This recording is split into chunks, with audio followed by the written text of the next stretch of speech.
Anybody feels like Zouk reviews what you need to work on in your personal life? And if I feel like the way I dance and interact with my partner is a reflection of my inner world, 1000% yes. So much, so much. But there's also the other side, which is the insecurities, the seeking validation, the perfectionism that I can talk very much about it. Actually, when I was a teenager, I was short fused very, very much. There was one time that my brother woke me up to ask for something like a key. I was so upset that I threw a chair at him. This helped me realize how much more I can be patient and how important being patient is. We need to make sure that dance is not a medicine, or dance is not a way to mask the work that we need to do to deal with whatever dance is showcasing to us. Because another risk of people who start social dancing is that it becomes a very disguised addiction. And in the pandemic, for example, when this one thing was taken away from us, a lot was revealed. Do the work. Understand how dance can fit in your life and how to integrate that together to have a better experience, not just for yourself, but for everybody else around you. When you're dancing off time, it's like when you're dead. You don't know the suffering, but everybody else suffers.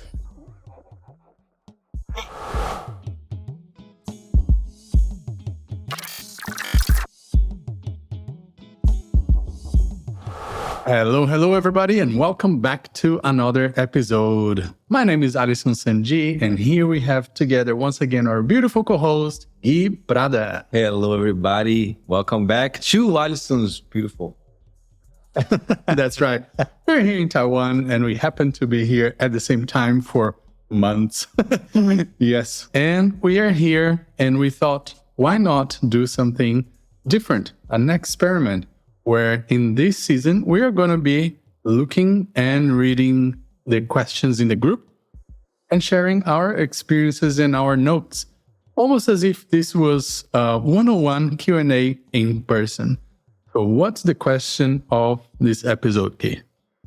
A good one. And it might take us some time because it's deep. It's deep. It comes from Victor Win, and he asks, anybody feels like Zouk reviews what you need to work on in your personal life?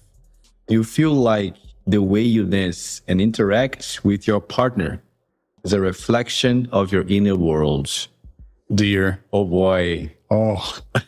Can I begin? Oh, absolutely. But we need to make sure that this is only one episode. Just one. Because this could be a whole season, to be honest. Summarize. We'll do our best. Okay. Yes. Thank you, everybody. That was an amazing episode. Absolutely.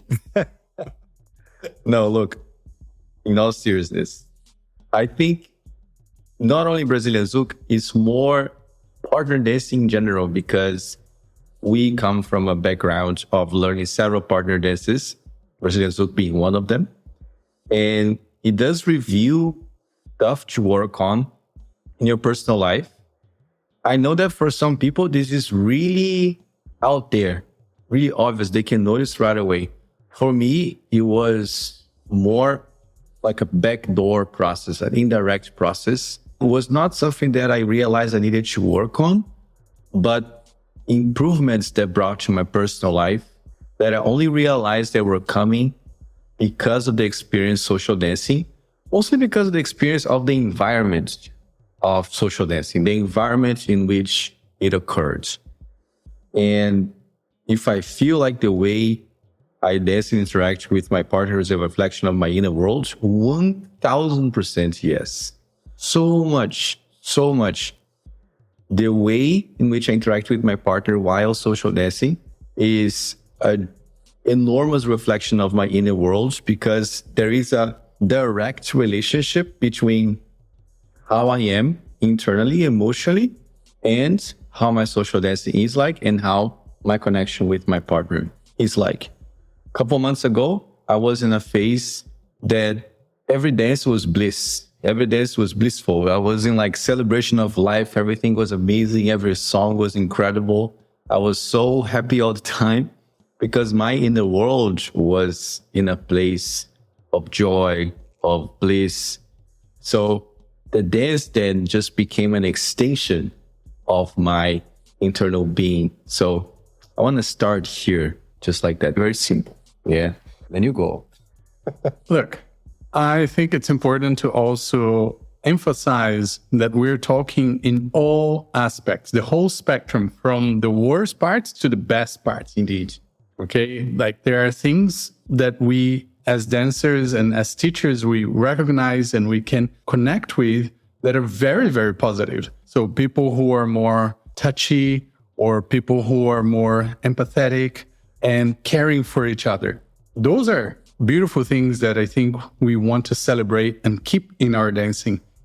But there's also the other side, which is the insecurities, the seeking validation, the perfectionism that I can talk very much about it. And the fact that in dance, as you're learning or as you're social dancing or as you're actually watching other people, you can see so much and you can feel so much, which is one of the reasons why I think that when I started to dance, and especially when this became my job, my profession, I completely fell in love, head over heels.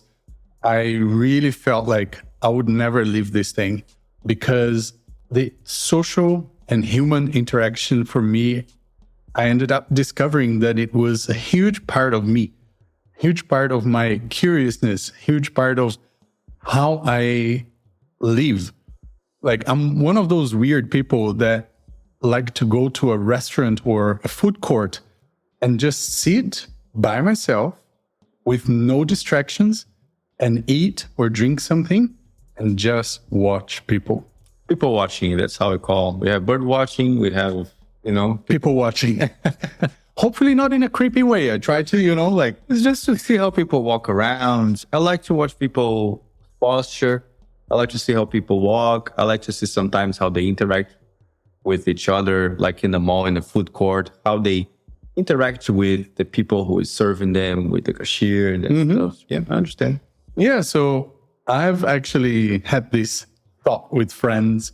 Maybe this is not a good idea, but I think that a lot of us would pay a subscription to just simply watch videos of a camera in a dance class or in a social.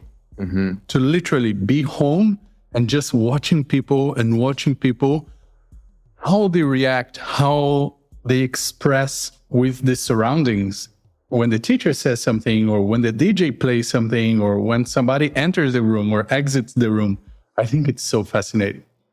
But going back to the topic, there is a lot to unpack here because in this question that Victor left very, very broadly open, I think, really because allows for people to have a better, open, more honest conversation.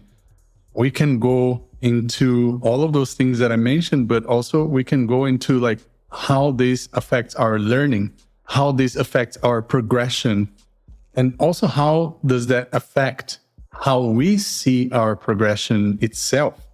Like we may be doing super well, but then because of how we interact with our own feelings and how we were raised, we may not be able to recognize that. And that's something that I went through. And the reason why I quit dance many years ago, the way I was brought up in a military family, in a poor family where for us, there was no second option.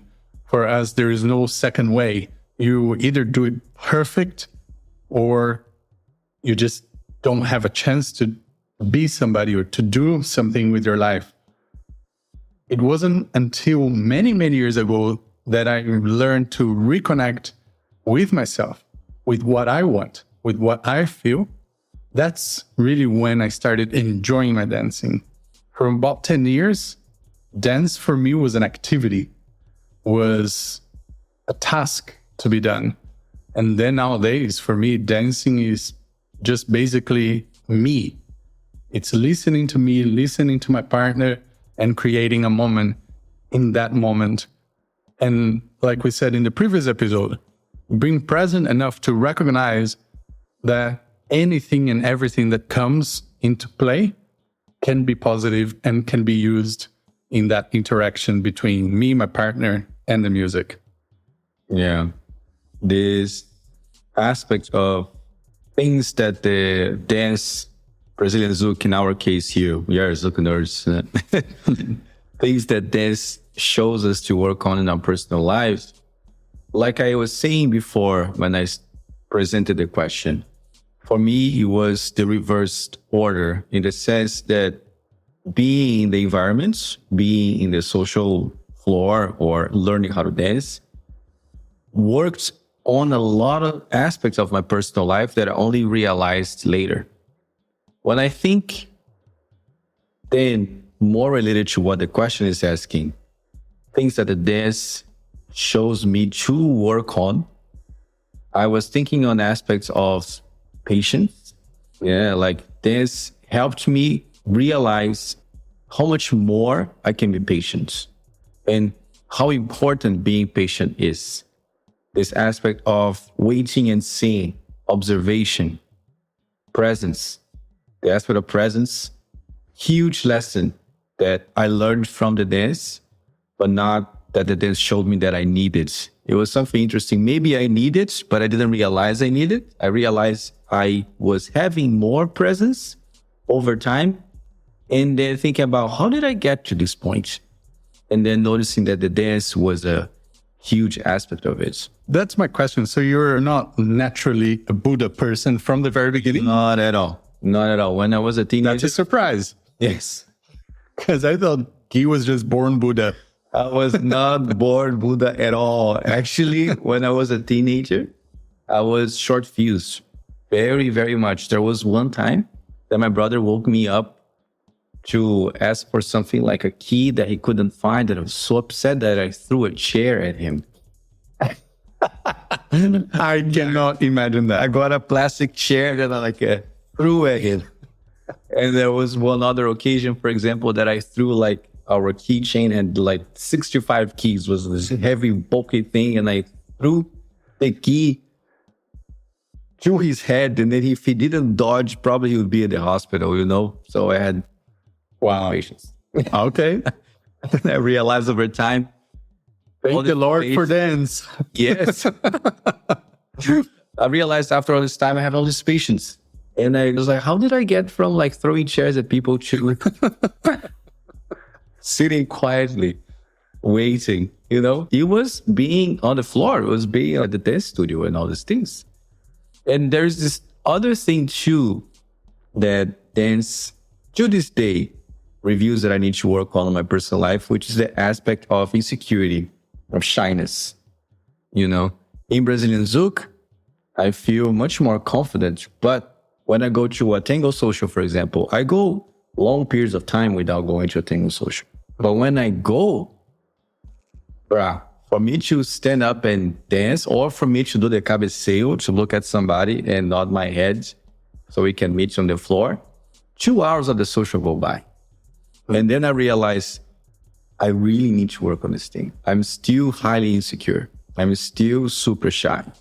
Because the thing that brought me into the dance at first was the fact that I saw an activity that I didn't need to talk to people in order to interact with people. So I could connect with all these people and didn't need to say a word, you know? I think it's maybe 80% of our community. Exactly. Exactly. So, you know, belonging, acceptance, connection, these are basic human needs. I don't think it's a bad thing for you to have your social dance as a tool for you to belong. I don't think it's bad. If you understand, if you study, if you heard of nonviolent communication, you learn that there's aspects of life. We have our needs, which are human, and everybody has them the same way. And then we have strategies to fulfill those needs. And sometimes a lot of people see the dance as a need. I need to dance. When the dance actually works as a strategy for you to meet several different needs. Belonging is one of them. You know, recognition is a very important human need. To be recognized by your group, to be recognized by your family, by your clan in the end of the day. And we all want to be recognized by our clan, be recognized by the group we belong to.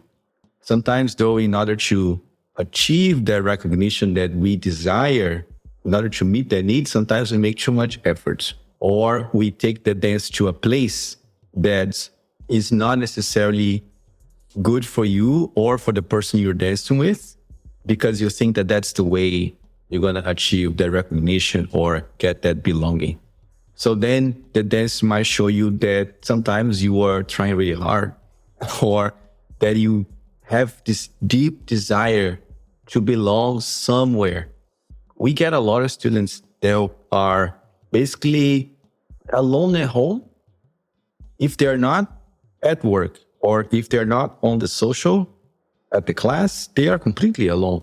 So that's the moment they have to be around people. That's a very important moment, you know? So sometimes the dance shows you how much you were missing being around people, or how much you miss belonging to a group.